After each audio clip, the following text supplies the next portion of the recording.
लिखा है कि 2019 का चुनाव ही नहीं लड़ूंगा, हवाई जहाज नहीं उड़ा पाया और बिरला एयरलाइंस ले आऊंगा। 19 भी लड़ रहे हैं और 24 भी लड़ रहे हैं। कोटा के बच्चे कागज के हवाई जहाज उड़ा रहे हैं। अब इस सवाल को जब जनता करने लगी है तो पुलिस आ गई बीच में। एक आईजी तो एजेंट की तरह रात को कार्यालय चला के बैठे हुए हैं, पर करोड़ ओएसडी भाषण कर रहे हैं, मीटिंगें ले रहे हैं, लोगों को धमका रहे हैं। और इसलिए ये मेरे से नहीं करें सनातन की और हिंदू की बात।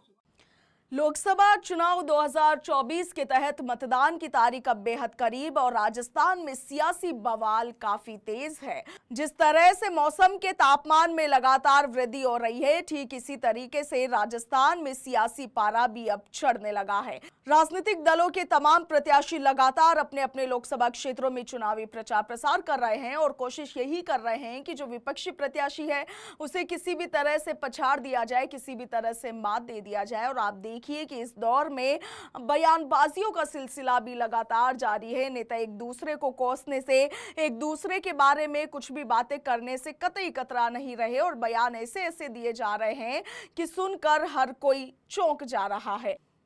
अब आप राजस्थान की कोटा बूंदी लोकसभा क्षेत्र को ही देख लीजिए। यहां पर प्रहलाद गुंजल, जो कि किसी वक्त में बीजेपी के कद्दावर नेता माने जाते थे, मगर उन्होंने लोकसभा चुनाव 2024 से ठीक पहले अपनी पार्टी से बगावत करके और वो कांग्रेस में शामिल हो गए। और उसके कुछ दिन बाद ही आप देखिए कि कांग्रेस पार्टी ने कोटा बूंदी लोकसभा क्षेत्र से प्रहलाद गुंजल को टिकट सौंप दिया। तो वही भारतीय जनता पार्टी की ओर से एक बार फिर से ओम बिरला, जो कि लोकसभा स्पीकर भी है, वो एक बार फिर से चुनावी मैदान में है। यानी कि अब कोटा बूंदी लोकसभा क्षेत्र में प्रहलाद गुंजल और ओम बिरला के बीच में कांटे की टक्कर देखी जा रही है। कांग्रेस में आने के बाद से प्रहलाद गुंजल लगातार सुर्खियों में बने हुए हैं। इस सीट को लेकर सियासी जानकारों का कहना है कि इस बार के लोकसभा चुनावों में इस सीट पर बीजेपी को नुकसान होने की आशंका है। तो वहीं दूसरी तरफ कांग्रेस प्रत्याशी प्रहलाद गुंजल ने भाजपा प्रत्याशी ओम बिरला पर बड़े आरोप लगाते हुए इलेक्शन कमीशन को शिकायत दर्ज करा दी है। प्रहलाद गुंजल ने कहा है कि बिरला के पास कोई उपलब्धि नहीं है और पिछला चुनाव जीतने के बाद क्षेत्र की जनता को बिरला से काफी उम्मीदें थी कि नई इंडस्ट्रीज आएगी, रोजगार के नए आयाम स्थापित होंगे, मगर इस क्षेत्र में ऐसा कुछ हुआ नहीं। वहीं दूसरी ओर ओम बिरला ने यह चुनाव जीतने के लिए अपनी पूरी ताकत झोंक दी है। प्रहलाद गुंजल ने ओम बिरला पर हमला बोलते हुए और क्या कुछ कहा, आप भी सुनिए। मैंने कहा बिरला जी अपने 10 साल की कामकाज की उपलब्धि पर लोगों से वोट मांगे, उनके पास कोई उपलब्धि नहीं है। लोकसभा अध्यक्ष जैसी ताकतवर कुर्सी पे जाने के बाद जो कोटा ने जागते हुए सपने ताने बाने बोलिए, इंडस्ट्रियां आएंगी, इंडस्ट्रियां चलेंगी, आईआईटी, एम्स, सेंट्रल यूनिवर्सिटी जैसे संस्थान आएंगे, कोटा तरक्की की नई राह पर जाएगा। कोटा निराश हुआ कि बिरला जी ने जो सपने दिखाए कि 2019 का चुनाव ही नहीं लड़ूंगा, हवाई जहाज नहीं उड़ा पाया और बिरला एयरलाइंस ले आऊंगा। 19 भी लड़ रहे हैं और 24 भी लड़ रहे हैं। कोटा के बच्चे कागज के हवाई जहाज उड़ा रहे हैं। और अब तो हालत ये होगी कि जब मैंने कहा बिरला जी हिसाब किताब लाओ और चुनाव लड़ो, 10 साल की नाकामियों पर मोदी जी के नाम का पर्दा मत डालिए। अब इस सवाल को जब जनता करने लगी है तो पुलिस आ गई बीच में। एक आईजी तो एजेंट की तरह रात को कार्यालय चला के बैठे हुए हैं।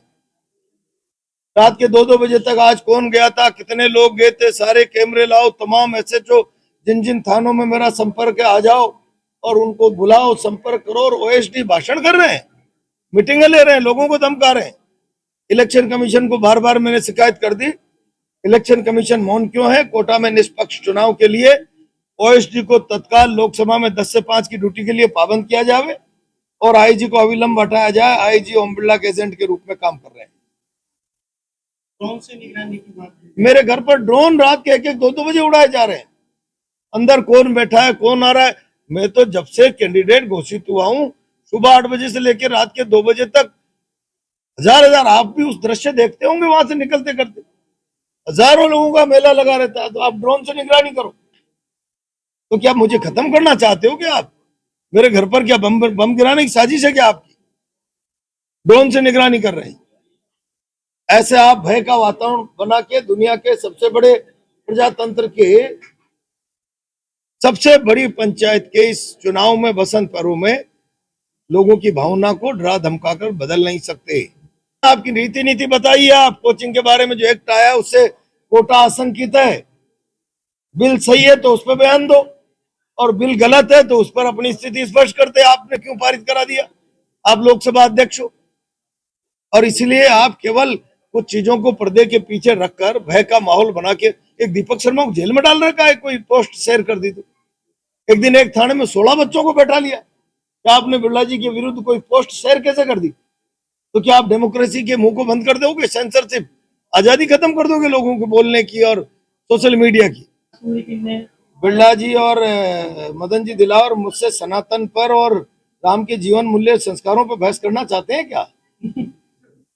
मुझसे बड़े हिंदू और मुझसे बड़े सनातनी है क्या? तो सनातन की मार्केटिंग करके राजनीतिक लाभ अर्जित करना जानते होंगे। सनातन किसको बोलते हैं ये तो शायद ओम बिरला जी और मदन जी दिलावर की समझ के बाहर का विषय होगा, और इसलिए ये मेरे से नहीं करें सनातन की और हिंदू की बात।